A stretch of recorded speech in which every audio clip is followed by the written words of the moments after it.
never cease to praise you.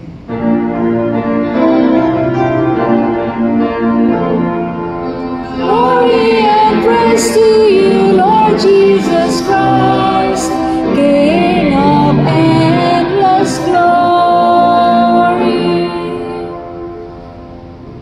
The Lord be with you. And with your spirit. A reading from the Holy Gospel according to St. Matthew. Glory to you, O Lord.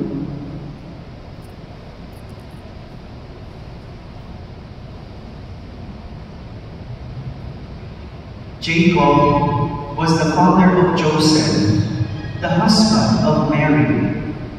Of her was born Jesus, who is called the Christ. Now, this is how the birth of Jesus Christ came about. When his mother Mary was betrothed to Joseph, but before they lived together, she was found with child through the Holy Spirit. Joseph, her husband, since he was a righteous man, yet unwilling to expose her to shame, decided to divorce her quietly.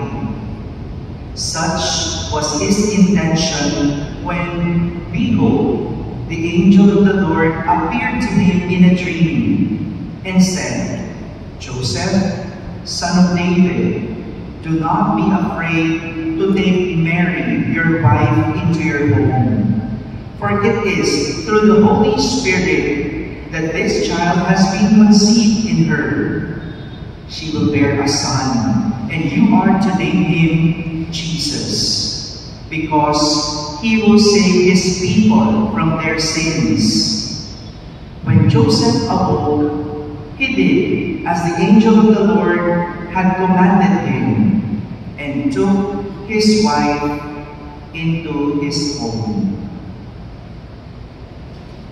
My friends, the Gospel of the Lord.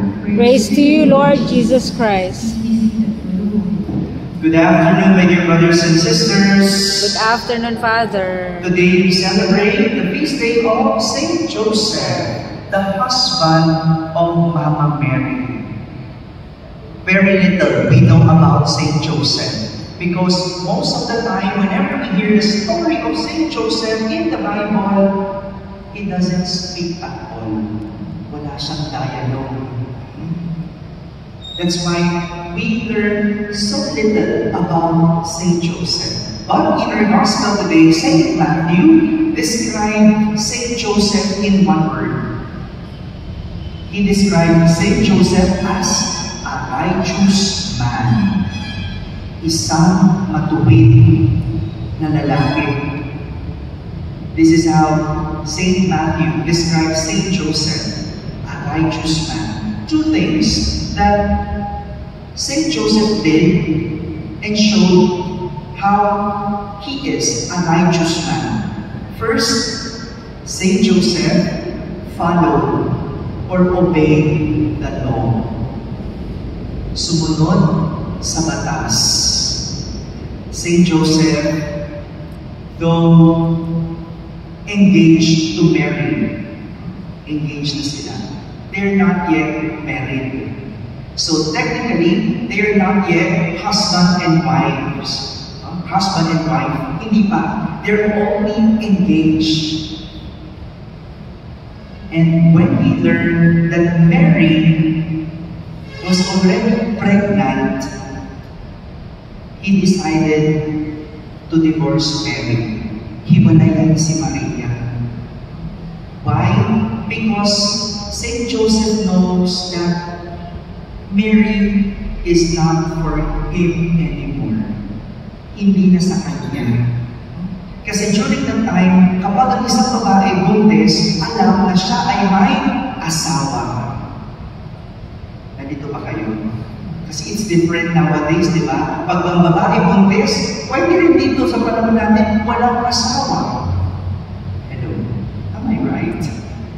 But, well, during Mary's time, hindi ganun. Kapag babae ay buntis, ibig sabihin may asawa. And so Saint Joseph knew that, oh, Though they are engaged, he found pregnant. He knows that he could not take Mary to be his wife because that means they will commit adultery. Pagsuway sa batas yun. Because there's a law about adultery. And so, even though Saint Joseph was heartbroken, he knows the law, he followed the law. And what is the right thing to do? To separate with Mary, to divorce Mary. Ganun, no? Ang hirap. Ganyan ang isang taong matuwid, marunong sumunod sa batas. Hindi pinapakatwiranan ang batas. Hindi nilulusutan ang batas. Di ba ganyan tayo ngayon? We reason out killings in order for it to be right. We reason out adultery. Diba? Kapag nagdemandahan na, yan, nangangatwiran na. And a righteous person would not do that.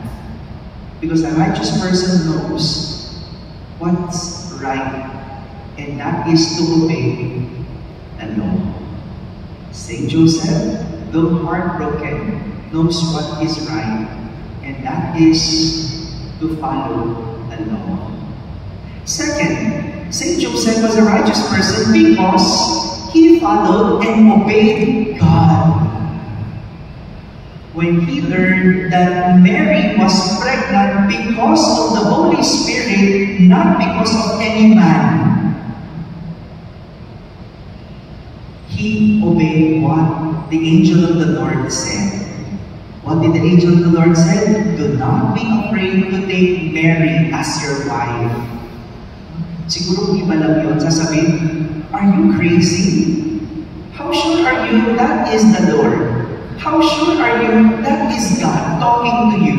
Well, I have a fair share of that experience. You know, when I resigned from my work, previous work, before I entered the seminary, my boss told me, why are you resigning? And I said, I will enter the seminary. And my boss told me, are you crazy? And even when I told my friends, I will enter the seminary, sabi, baliw ka na ba? Sabi sa akin. Maybe that's true. And I understand them because only a person who knows God knows the voice of God. Alam mo kung Diyos yung nangungusap sa iyo. Alam mo, if God is talking to you, and you know also if the devil is talking to you. And a righteous person would follow God. Would follow God. And this is what Saint Joseph did. Though maybe it sounds crazy, but because he knows God well, he listened and obeyed God. Mahirap sumunod sa Diyos. Kaya nga mahirap maging matuwid. Pag sinabi ng Diyos, forgive. Di ba? Ang hirap. Pag sinabi ng Diyos, give alms. Di ba? Ang hirap. Sometimes, no, nagdalaban yung isip natin kung magbibigay ba ako o hindi. Sindikato ba ito o hindi? No? At times, we fall onto that temptation. And that is why being a righteous man entails to follow and obey God. This is how Saint Joseph, as a man, two things he was able to show. First, he obeyed the law. And second, he obeyed God. Amen. Amen.